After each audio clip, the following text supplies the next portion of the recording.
Assalomu alaykum. Bugun mana qulupnay ko'chatlarimizni ekkanimizga 25 kun bo'ldi. Bu yoq tomonlarga yetmay qolgandi.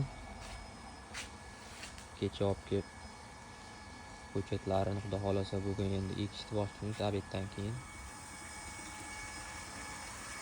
Hozir bu yoqda kokos sirak qoplarini ichini filtr suv bilan yuvib olib, yesisini tushirib keyin ekamiz.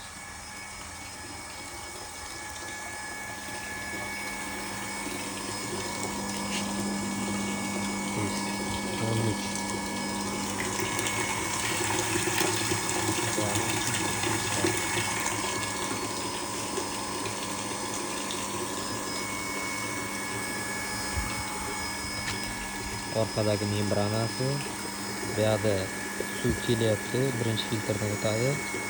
Asosiy 3 ta filtrdan o'tadi. Keyin membranaga boradi, membranadan chiqib tarafi quyiladi.